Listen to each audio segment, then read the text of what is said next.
Frères et sœurs, bienvenue. Ce que vous allez entendre aujourd'hui, ça ne vient pas de ragots qui traînent sur les réseaux sociaux.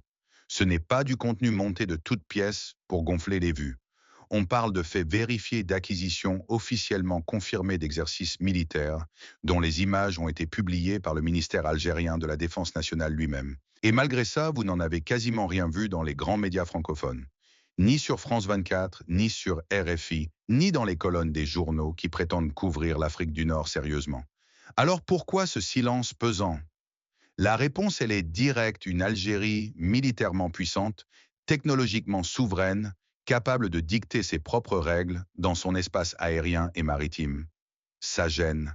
Ça gêne certains intérêts économiques, ça perturbe certains équilibres géopolitiques que d'autres se battent pour préserver.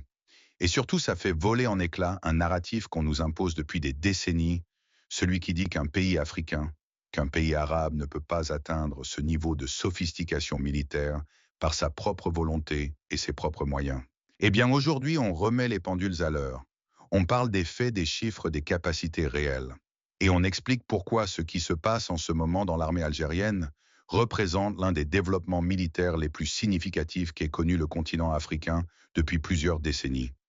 Restez jusqu'à la fin, ce que vous allez apprendre va fondamentalement changer votre regard sur ce pays. Pour saisir ce qui se joue aujourd'hui, il faut d'abord comprendre le choix stratégique qui est derrière tout ça. Pourquoi l'Algérie a-t-elle décidé de construire une armée de cette envergure? L'Algérie partage ses frontières avec 11 nations. 11. C'est l'un des pays au monde avec le plus grand nombre de voisins directs. Et parmi eux, plusieurs traversent des crises profondes. La Libye est plongée dans le chaos depuis 2011 et n'a toujours pas retrouvé de stabilité durable.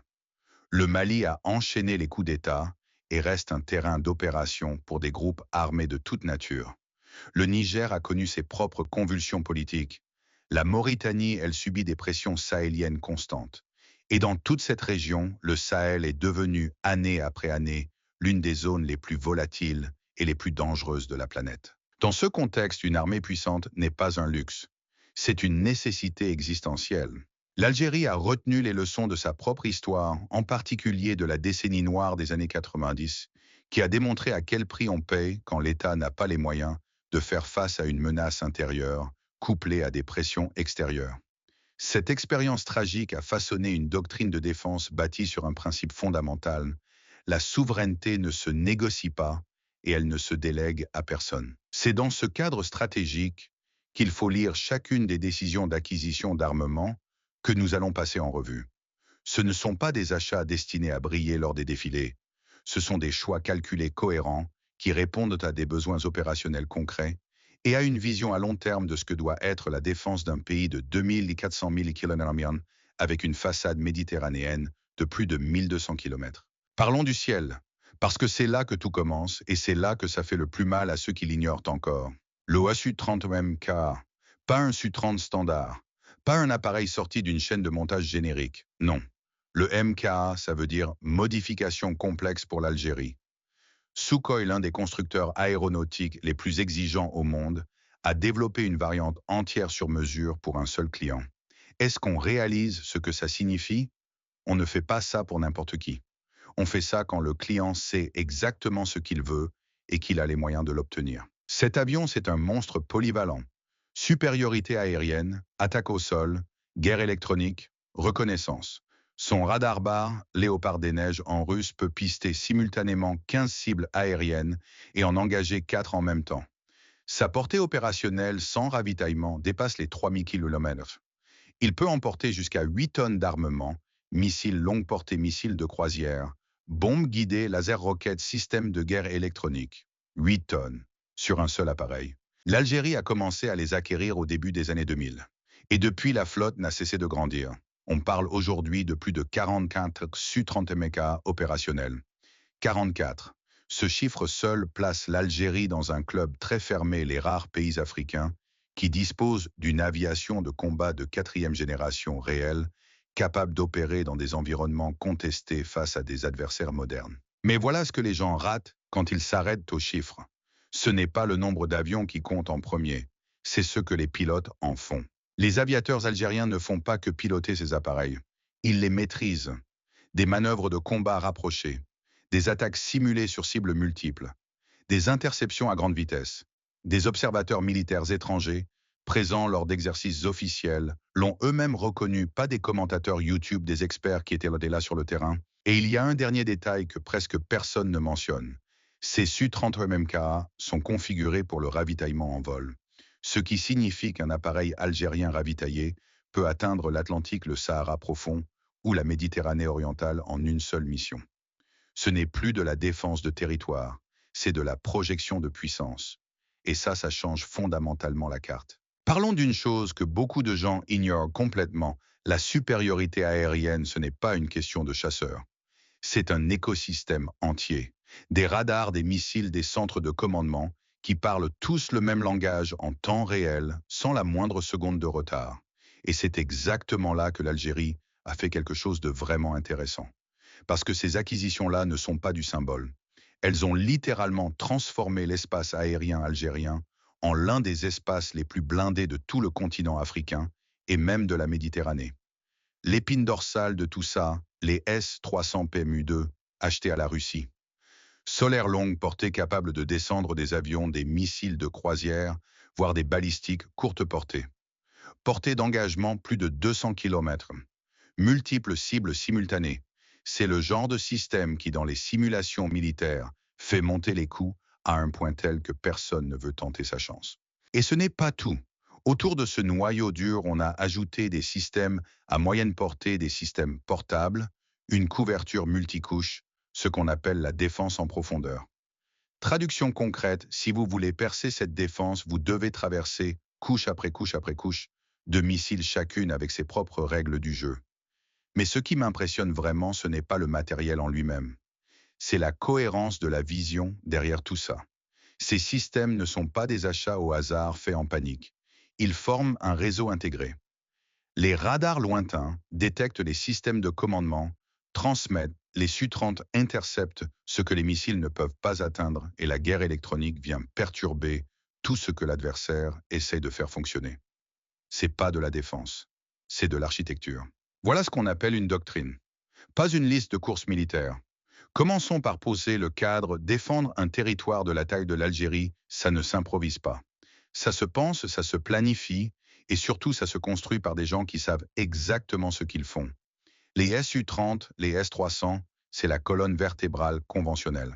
Mais les drones, eux, c'est une autre histoire. Les drones, c'est la réponse de l'armée algérienne à la guerre, telle qu'elle existe maintenant.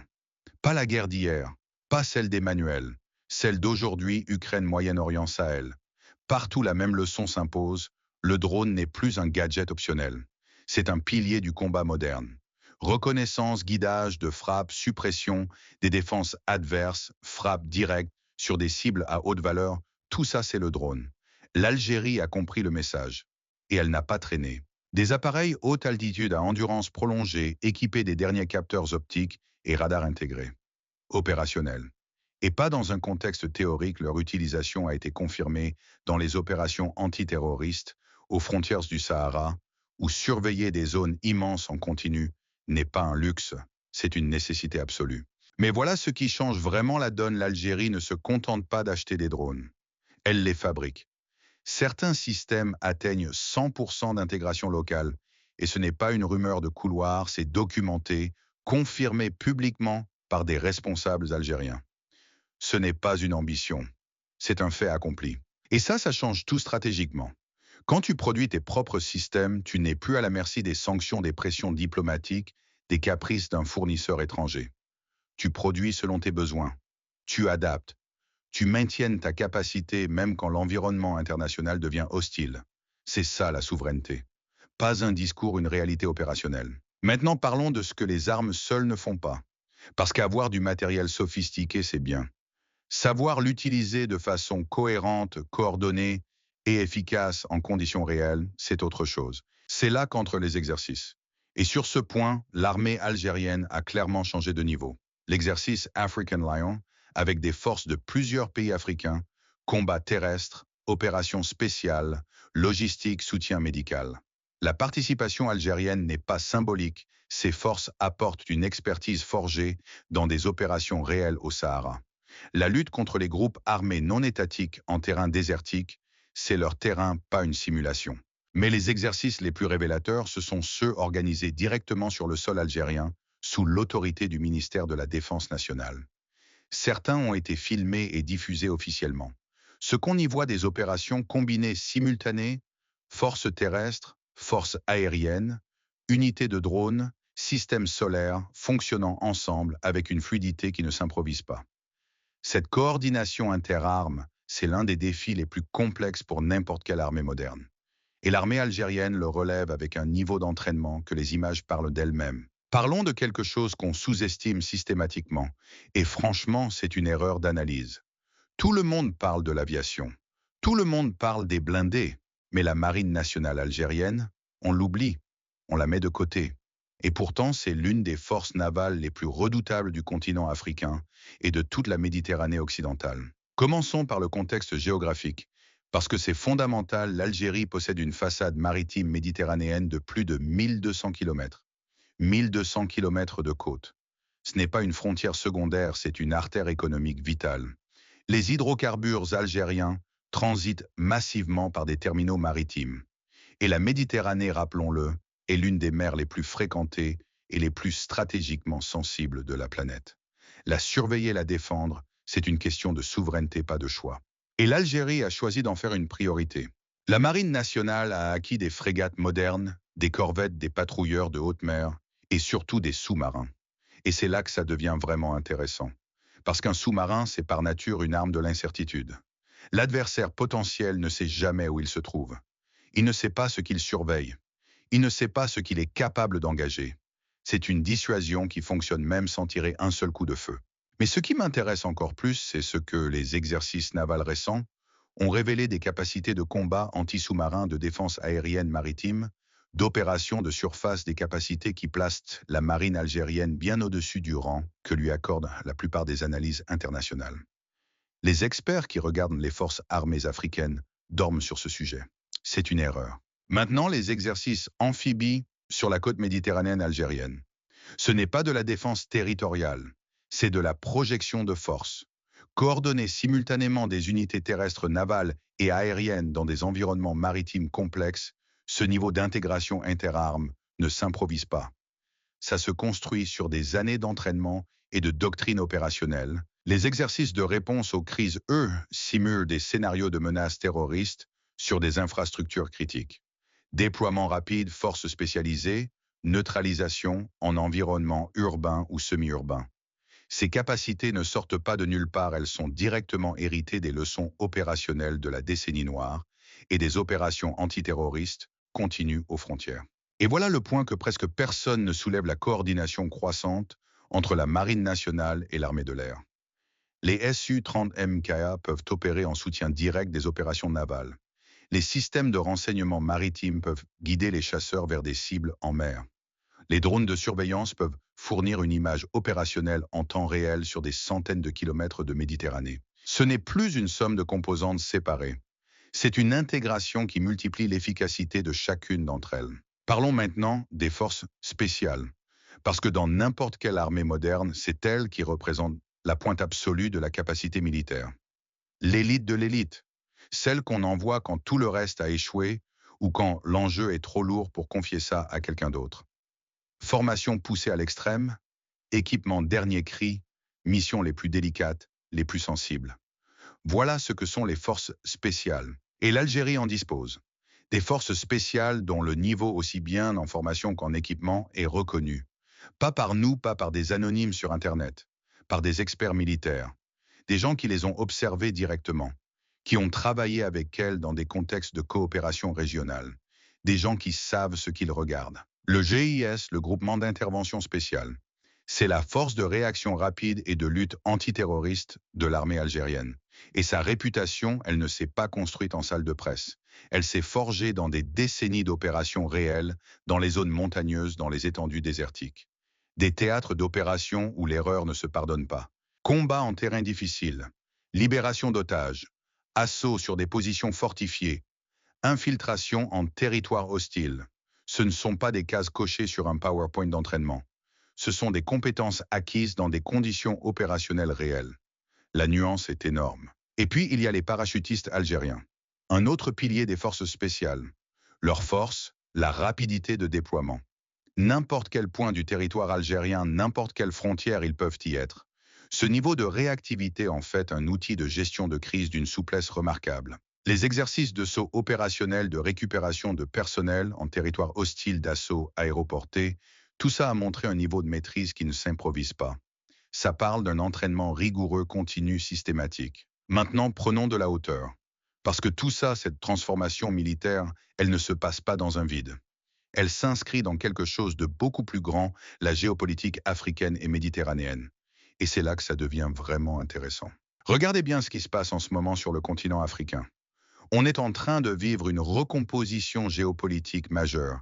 Et franchement, beaucoup de gens passent complètement à côté. La France a été éjectée du Sahel. Pas discrètement, pas diplomatiquement éjectée. De nouveaux acteurs débarquent, certains régionaux, d'autres venus, de beaucoup plus loin, tous avec le même objectif, récupérer une influence que les puissances occidentales considéraient comme acquise. Et c'est exactement dans ce contexte qu'une armée africaine forte, indépendante, souveraine dans ses décisions, ça change tout.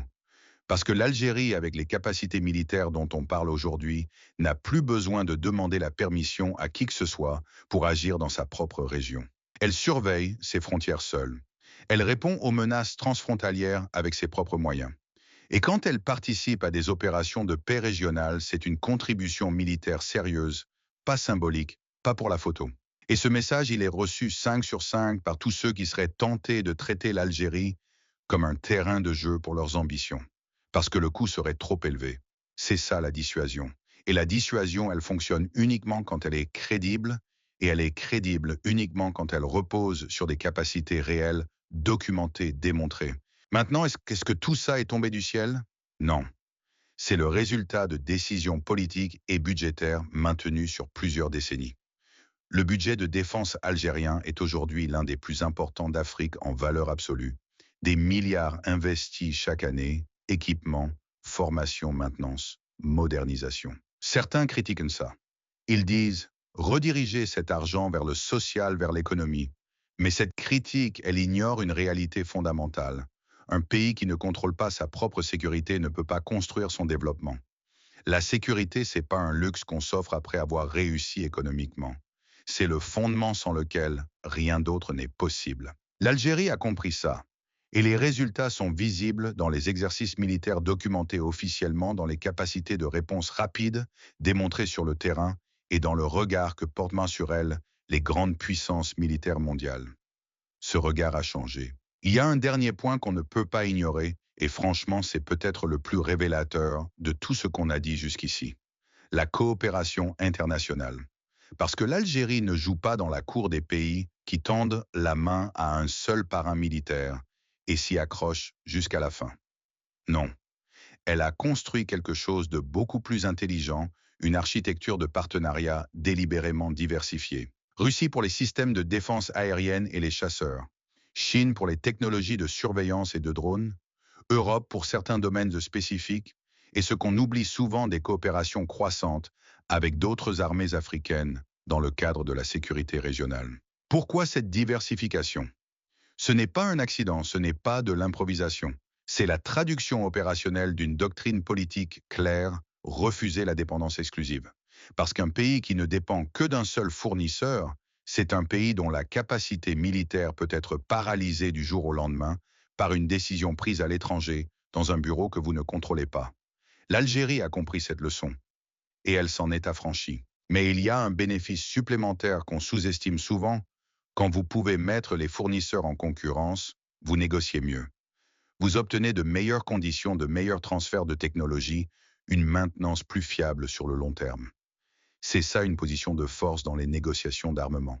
Mes frères, mes sœurs, on arrive au bout. Et je veux qu'on soit clair sur ce qu'on vient de faire ensemble.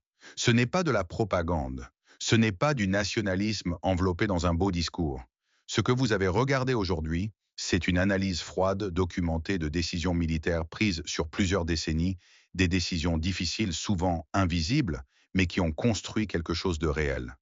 Les Su-30 MKA qui sillonnent le ciel algérien, pas des accessoires de défilé, des chasseurs de 4e génération aux mains d'aviateurs formés à un niveau d'excellence que beaucoup ne soupçonnent même pas.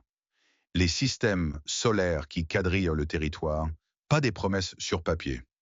Des systèmes opérationnels capables d'engager des cibles à des distances et des altitudes qui transforment l'espace aérien algérien en une forteresse crédible. Les drones qui scrutent les frontières sahariennes parmi les plus hostiles du monde, ce ne sont pas des achats d'ego, ce sont des outils de travail. Et les exercices que le ministère de la Défense nationale a documentés et diffusés, pas du théâtre. Des démonstrations de capacités réelles forgées par des soldats professionnels qui s'entraînent dur, qui comprennent ce qu'on attend d'eux et qui livrent. L'Algérie est debout, l'Algérie est prête. Et ceux qui seraient tentés de ne pas la prendre au sérieux, il ferait mieux d'y réfléchir à deux fois. Si cette réalité mérite d'être connue, et elle le mérite, partagez cette vidéo. Laissez un commentaire. Dites-nous ce que vous avez retenu, ce que vous voulez qu'on creuse dans les prochains épisodes. On continuera, on documentera, on analysera, parce que la vérité sur ce pays mérite d'être dite et surtout entendue. À très bientôt. Amen. Amen.